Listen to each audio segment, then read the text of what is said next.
Hello दोस्तों, नोफैब day 4।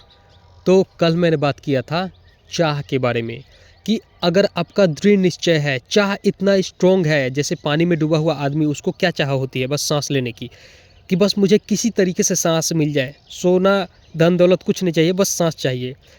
उसी तरीके से आपका चाह स्ट्रॉन्ग होगा, तब आप नोफैप का पालन कर पाओगे। वरना चाह इतना कमज़ोर है कि शुरू में तो आपने प्रतिज्ञा ले लिया कि अरे अब मैं पॉर्न वीडियो ऐसा ऐसा कुछ नहीं देखूंगा, नोफैप का पालन करूंगा।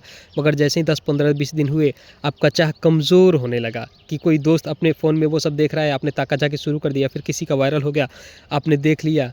और देखने के बाद तो आपको पता ही है कि मन में आता है कि अरे अब तो मैंने देख लिया, बेनिफिट नहीं मिलेंगे, एक काम करता हूँ, तोड़ के दोबारा से स्टार्ट करता हूँ। और न जाने ये आप कितने सालों से करते आ रहे हो। तो चाह स्ट्रॉन्ग होगा ना, तभी आप नोफैप का पालन कर पाओगे। जो आपने प्रतिज्ञा ले लिया, जो चाह है उस पे कायम रहो, उसको स्ट्रॉन्ग बना के रखो। या फिर हो सकता है कि आप किसी स्किल में अपना टाइम दो, जैसे कि कोई काम करने में, कोई स्किल सीखने में, वीडियो एडिटिंग सीखने में, जिम करने में, बॉडी बनाने में, पढ़ने लिखने में, किसी चीज़ की तैयारी करने में, डॉक्टर की तैयारी करने में, आर्मी की तैयारी, मतलब इस चीज़ को किसी चीज़ में परिवर्तित कर दोगे ना, तो उसकी वजह से आपको टाइम ही नहीं मिलेगा ये सब के लिए। और ऑटोमेटिक ये भी हो रहा है और उसमें आपका पूरा एनर्जी और पूरा फोकस लग ही रहा है। वरना जो कुछ नहीं कर रहे उनको तो भाई सतर्क रहना पड़ेगा, अपने चाह को स्ट्रॉन्ग करके रहना पड़ेगा। वरना फिर इसका टूटने का बहुत ज़्यादा चांस बढ़ जाता है। तो अब मैं बात करता हूँ, जो लोग बोलते हैं कि अरे ये तो पानी है, ये तो नॉर्मल है, इससे कुछ नहीं होता, ये बॉडी में निरंतर बनता ही रहता है। तो भाई सुनो, अभी तो बॉडी नया है आपका, आपने उतना ये सब देखा नहीं है, झेला नहीं, किया नहीं है, तो बॉडी नया है और आपको साइड इफेक्ट नहीं दिखाई दे रहे हैं। आप बोले अरे कुछ नहीं, डॉक्टर भी सही बोलते हैं, मुझे भी मज़ा आ ही रहा है, उसमें क्या है। हाँ, मैं भी चाहता हूँ कि हाँ ये करता रहूँ, डॉक्टर भी बोल रहे हैं, तो भाई करो, ठीक है। मगर एक टाइम पे, एक उम्र पे आके आपको समझ में आएगा कि आपने क्या खोया है। देखो यार, जो बोलते हैं कि हाँ वीर्य का कोई कीमत नहीं है, वीर्य तो पानी है। तो देखो भाई, 40 किलो भोजन पचने के बाद 1 चम्मच वीर्य बनता है। बात वही हो गई कि आप बोलो कि दूध का कीमत है, घी का कीमत नहीं है। वैसे रियल लाइफ में घी का कीमत है, दूध से ज़्यादा कीमत है। मगर वही आपके बोलने के अनुसार मैं बोल रहा हूँ कि दूध का कीमत है, घी का कीमत नहीं है। जैसे 40 किलो भोजन का तो कीमत है, मगर जो उससे 1 चम्मच वीर्य बन रहा है उसका कीमत नहीं है। तो घी बनता कैसे है? पहले दूध को गर्म किया जाता है, उसके बाद उसमें जोरन डाला जाता है दही का, फिर जाके दही जमता है, फिर उससे मक्खन निकाला जाता है और फिर उससे घी बनता है। मान लो कि अगर 10 लीटर दूध का दही जमा के घी बनाया जाए, तो भाई बहुत कम घी बनेगा, तो घी का तो ज़्यादा कीमत होगा ना। वैसे ही आपका जो भोजन है, 40 किलो भोजन पचने के बाद 1 चम्मच वीर्य बनता है, उसका आप बोले कोई कीमत ही नहीं है।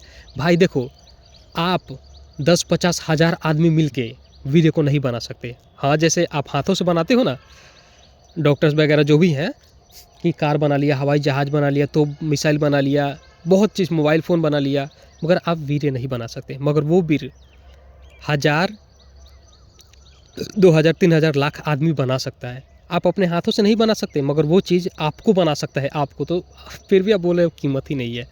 तो भाई छोड़ो यार, मूर्खों को क्या समझाना। वैसे देखो, बहुत ज़्यादा मुश्किल तो है इसको करना, क्योंकि ये एनर्जी है, ऊर्जा है, बहुत ज़्यादा मुश्किल है। मगर हाँ, असंभव नहीं है, मुश्किल तो है, असंभव नहीं है। तो अब मैं कल एक लास्ट ऑडियो लाऊंगा ओशो के ऊपर, और उसके बाद मैं 5 5 6 6 दिन पर वीडियो अपलोड किया करूंगा इस चैनल पे, क्योंकि अब मुझे अपने करियर पे, मतलब यूट्यूब चैनल पे फोकस करना है, जहाँ से मुझे पैसे मिले। और इस पर भी मैं 5 6 दिन में एक ऑडियो डाल दिया करूँगा आप सबके लिए। तो ओशो के बारे में मैं बताऊं तो ओशो जैसा विचारधारक, ओशो जैसा बोलने वाला, मतलब अभी तक ओशो से ना पहले कोई पैदा हुआ था, ना अभी ओशो के बाद कोई पैदा होगा मेरे ख्याल से। मगर हाँ, ये बात है कि ओशो ने जो प्रवचन दिया है, जो भी चीज़ बताई है, कहीं ना कहीं वो सब सही है। एक और बात है कि ओशो दूसरे कंट्री गए थे, अमेरिका शायद, वहाँ पे उनको जेल में रख के स्लो पॉइजन जो है वो दिया गया था। उसके कारण वो, उनका दिमाग थोड़ा ढीला हो गया था, और वो यहाँ पे आए तो उसके, मतलब बहुत सारी चीज़ों के बारे में उन्होंने थोड़ा गलत भी बोल दिया उसके कारण। मुझे लगता है कि एक जगह मैंने ऑडियो में सुना था ओशो का, कि ओशो जो शिवलिंग है ना, और जो नीचे का ऐसे शिवलिंग के नीचे ऐसे बना रहता है, उसको बोलते हैं कि ये दिया है, और जो शिवलिंग है वो ज्योति है, ज्योति का प्रतीक है। और दूसरे ऑडियो में मान लो कि उन्होंने अमेरिका से आने के बाद ऐसा कुछ बोल दिया होगा कि जो शिवलिंग है उसको लिंग बोल दिया और नीचे जो योनि है उसको बता दिया, मतलब एकदम। और उसमें न जाने क्या क्या शिव जी के बारे में बोला था, तो मैं बोलना नहीं चाहूँगा। तो वैसे ही शिव जो ओशो है ना, ओशो के जो ऑडियोज़ हैं उसको मैं बोलूँगा कि आप सुना मत करो, क्योंकि दिमाग चाहिए, समझ चाहिए उसको सुनने के लिए, समझने के लिए कि क्या गलत है क्या सही है। अगर आप सुनोगे तो आपका ब्रेन वॉश हो सकता है। और वैसे भी यूट्यूब पे 5-5 मिनट के, 10-10 मिनट के ऐसे ऑडियो कट के अपलोड किए गए हैं, जिनको आप सुनोगे तो आपको गलत ही लगेगा कि अरे ये तो गलत है, वो सुने गलत बोल रहा है, फिर दूसरे में सही बोल रहा है, तो उसको आप मतलब समझ ही नहीं पाओगे। इसलिए आप ना ही सुनो तो बेटर है, क्योंकि आप उलझ सकते हो, उसमें फंस सकते हो, उसको समझ चाहिए। तो कल मैं ओशो के जो विचार हैं स्त्री शरीर के बारे में, स्त्री के पहनावे के बारे में, कपड़ों के बारे में, उसके विषय में मैं बात करूंगा। और वो थोड़ा अश्लील हो सकता है, मगर आपका अट्रैक्शन थोड़ा थोड़ा वहाँ से कट जाएगा स्त्री शरीर के प्रति। तो उसके विषय में मैं कल बात करूंगा। और उसके बाद कल के बाद मैं 5-5 दिन पे ऑडियो डाला करूंगा इस पर। और मैं अपने शॉर्ट्स चैनल है जहाँ से मुझे अर्निंग होती है, उस पर मैं काम करूँगा, क्योंकि वहाँ पे मुझे पूरा अपना ध्यान, पूरा फोकस देना है। और मैं बोलता हूँ ना कि नोफेप करने से सभी का अनुभव है कि फोकस बढ़ जाता है। तो फोकस बढ़ जाता है। फोकस कैसा होता है फोकस? फोकस ये होता है कि आपका जो सोच है ना, वो किसी एक चीज़ पे केंद्रित हो जाता है। इसी चीज़ को ना फोकस करते हैं कि कोई आप काम करो, उसमें आपका फोकस बढ़ गया, उसमें आपका पूरा जो थिंक है पूरा लग गया, उसी में सोच आपका पूरा, मतलब वही पूरा अच्छे से उस चीज़ को कर रहे हो आप पूरे फोकस के साथ में। तो वही है कि जब आपका फोकस बनता है तो क्यों बनता है, कैसे बढ़ता है? क्योंकि ओवर थिंकिंग जो है ना, दुनिया भर की सोच वो बंद हो गई आपके दिमाग में आना। और आप जिस भी चीज़ पे सोच रहे हो उसके विषय में ही सोच रहे हो, उसी पे काम कर रहे हो। और इसी की वजह से लॉ ऑफ अट्रैक्शन भी काम करता है कि आपका थिंक जो है ना, ओवर थिंकिंग, वो सब कंट्रोल में आ जाता है और नेगेटिविटी दूर होने लगती है। तो वही है, जब आप सोचते हो कि अरे यार काश ऐसा हो जाता है, इससे बहुत दिनों से बात नहीं किया, तो देखोगे कि उसका कॉल आ गया, ये उससे मिलना हो गया। बहुत चीज़ें ऐसी होती हैं यार, बहुत सारों का अनुभव है। पता है, जब मैं शुरू में, मैंने ये बात पहले भी बताई है कि शुरू में जब मुझे नोफेप के बारे में समझ नहीं थी कि हाँ इसे, मैं जब उस समय 18, 19, 20 का हुआ करता था, तो मैं सोचता था ना कि अरे साला, मैं सोचा अभी ये हो गया यार, अभी मैंने ये गाना गुनगुनाया, ये गाना बजने लगा यार, इसके बारे में सोचा, इससे मिलना हो गया, इसका कॉल आ गया। अब ऐसा नहीं कि सोच के सोचोगे, अचानक से जो आपके दिमाग में आता है ना, वो बहुत तीव्र इच्छा होती है, बहुत मतलब उसमें फोकस होता है, दम होता है, और वो यूनिवर्स से टकराता है, और वो आपको इस धरती पे देखने को मिल जाता है। तब आपको पता चला, अरे मैंने तो अभी ये सोचा था। मगर सोच के ट्राई करोगे कि सोच के देखता हूँ होता है या नहीं, तो फिर नहीं होगा। तो वही मैं खुद को स्पेशल समझता था कि भगवान ने मुझे इस धरती पे भाई मतलब स्पेशल बना के भेजा है क्या, मतलब मैं क्या हूँ यार, मतलब मैं सोच रहा हूँ वो हो जा रहा है साला ये क्या।